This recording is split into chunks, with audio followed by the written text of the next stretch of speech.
भाइयों, जब हम नौजवान और शक्तिमान होते हैं तो हमें ऐसा मालूम होता है कि दुनिया की सारी भोग की चीज़ें हम ही पाने वाले हैं और वे हमारे लिए ही पैदा की गई हैं। और जब बाद में लोग हमें गेंद की तरह ठोकरों से उड़ाते हैं और हम बूढ़े हो जाते हैं तो हम खांसते खांसते एक कोने में जा बैठते हैं और फिर दूसरों के उत्साह पर भी ठंडा पानी फेरने लगते हैं। बहुत थोड़े मनुष्यों को इस बात का ज्ञान है कि दुख के साथ सुख और सुख के साथ दुख लगा हुआ है और सुख भी उतना ही घृणित है जितना कि दुख, क्योंकि सुख और दुख दोनों जुड़वा भाई हैं। जिस तरह दुख के पीछे दौड़ना हमारे मनुष्यता की विडंबना है, उसी तरह सुख के पीछे दौड़ना भी जिसकी बुद्धि संतुलित है उसे दोनों का ही त्याग करना चाहिए। प्रकृति के हाथ का खिलौना न बनने का प्रयत्न हम क्यों करें? अभी हम पर कोड़े बरस रहे हैं और जब हम रोने लगते हैं तो प्रकृति हमारे हाथ में रुपया रख देती है। फिर कोड़े बरसते हैं और हम फिर रोने लगते हैं। अब की बार प्रकृति रोटी का टुकड़ा दे देती है और हम फिर हंसने लगते हैं। लेकिन ज्ञानी पुरुष चाहता है स्वाधीनता। वह जानता है कि विषय भोग निस्सार है और सुख दुख का कोई अंत नहीं। दुनिया के कितने धनवान नया सुख ढूंढने में लगे हुए हैं, किंतु जो सुख उन्हें मिलता है वह पुराना ही होता है। कभी कोई नया सुख हाथ नहीं लगता। क्या तुम नहीं देख रहे हो कि क्षणिक सुख संवेदना के लिए नारियों को कुछ क्षण तक गुदगुदाने के लिए प्रतिदिन किस तरह का मूर्खतापूर्ण नए नए आविष्कार किए जा रहे हैं। फिर होती है प्रतिक्रिया। अधिकांश लोग तो भेड़ों के झुंड के समान हैं। अगर आगे एक भेड़ गड्ढे में गिरती है तो पीछे की दूसरी सब भेड़ें गिरकर अपनी गर्दन तोड़ लेती हैं। इसी तरह समाज का मुखिया जब कोई बात कर बैठता है तो दूसरे लोग भी उसका अनुकरण करने लगते हैं और यही नहीं सोचते कि वे क्या कर रहे हैं। जब मनुष्य को ये सांसारिक बातें निस्सार प्रतीत होने लगती है तब वह सोचता है कि वह प्रकृति के हाथों इस प्रकार का खिलौना न बने अथवा उसके बहकावे में न आए। यह तो गुलामी है। कोई अगर दो चार मीठी बातें सुनाए तो मनुष्य मुस्कुराने लगता है और जब कोई कड़ी बात सुना देता है तो उसके आंसू निकल आते हैं। वह तो रोटी के एक टुकड़े का, एक सांस भर हवा का दास है।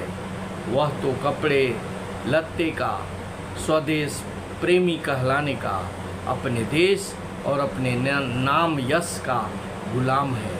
इस तरह वह चारों ओर गुलामी के बंधनों में फंसा है और उसका यथार्थ व्यक्तित्व, उसका सच्चा मनुष्यत्व इन सब बंधनों के कारण उसके अंदर गड़ा हुआ पड़ा है। जिसे तुम मनुष्य कहते हो वह तो गुलाम है। जब मनुष्य को अपनी इस सारी गुलामी का अनुभव होता है तब उसके मन में स्वतंत्र होने की इच्छा, अदम्य इच्छा उत्पन्न होती है।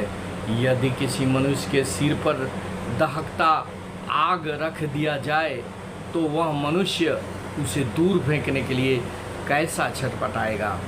ठीक उसी तरह वह मनुष्य जिसने सचमुच यह समझ लिया कि वह प्रकृति का गुलाम है, स्वतंत्रता पाने के लिए वह भी छटपटाने लगेगा। अतः बंधुओं,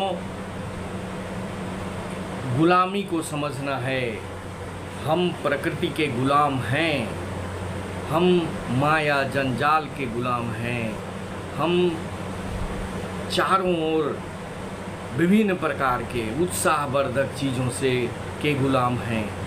हमें इस गुलामी को तोड़नी होगी। जब तक हम इस गुलामी को नहीं तोड़ेंगे, मोह माया के संसार से हम अपने आप को अलग नहीं कर सकते।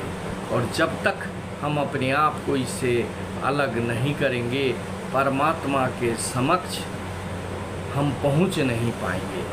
अगर हम अपनी आत्मा को पहचानना चाहते हैं, परमात्मा से मिलना चाहते हैं, सुखमय जीवन व्यतीत करना चाहते हैं, तो माया रूपी प्राकृतिक गुलामी से अपने आप को बंधन मुक्त करना होगा। समाज के जो आकर्षित करने वाले चीज़ें हैं, उन चीज़ों से दूर रहना होगा।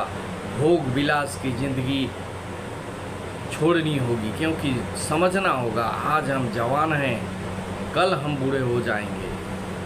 और जब हम बूढ़े हो जाएंगे तो हम अपने लिए तो बोझ बनेंगे ही, दूसरे को भी हम परेशान करेंगे। इसलिए हम ऐसा करें ताकि न हम स्वयं परेशान हों और न किसी अन्य को परेशान करें। हमें चाहिए कि जितना जल्दी हो सके हमें परमेश्वर की शरण में जाने का प्रयत्न करना चाहिए। जो मोह ममताएं हैं, जो बंधन हैं, उस बंधन को धीरे धीरे तोड़ना होगा। गृहस्थ में रहकर ही हमें उस परमेश्वर के प्रति झुकाव को बढ़ाना होगा। अधिकांश समय जब हम सभी अपने कर्तव्य से निवृत्त हो जाते हैं, उसके बाद इस माया संसार के बंधनों को तोड़ने की ज़रूरत है। अपना अधिकांश समय प्रभु की सेवा, प्रभु का ध्यान, प्रभु का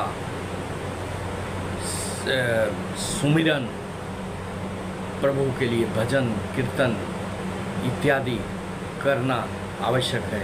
सत्संग में जाने की ज़रूरत है ताकि यह लोक और परलोक दोनों हमारा सुधर जाए।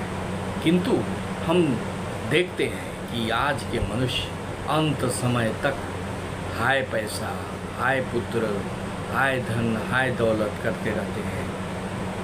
क्या आप उस धन दौलत को अपने साथ ले जा पाएंगे? असंभव। जैसे ही आपके प्राण निकलेंगे, सारा चीज़ यहीं पर छूट जाएगा। यहाँ तक कि आप अपने दांत को भी नहीं ले पाते हैं। जैसे जन्म लेते हैं दांत के बिना, वैसे ही जब बूढ़े होकर मरते हैं तो भी दांत के बिना ही। तो दांत जब नहीं ले जा सकते तो और किस चीज़ को ले जा सकते हैं? भाइयों, समझने की ज़रूरत है कि जो यहाँ का है वो यहीं रह जाएगा। आपके साथ आपका सत्कर्म, आपका परोपकार, आपका धर्म, यही आपके साथ जाएगा। इसलिए दुनिया के इस लालच में फंसे नहीं। जितना जल्दी हो सके इस लालच से दूर होने का ज़रूरत है। अगर मेरा वीडियो आप सभी को अच्छा लगता हो तो सब्सक्राइब करें, शेयर करें और लाइक करें। Thank you very much. जय हिंद, वंदे मातरम।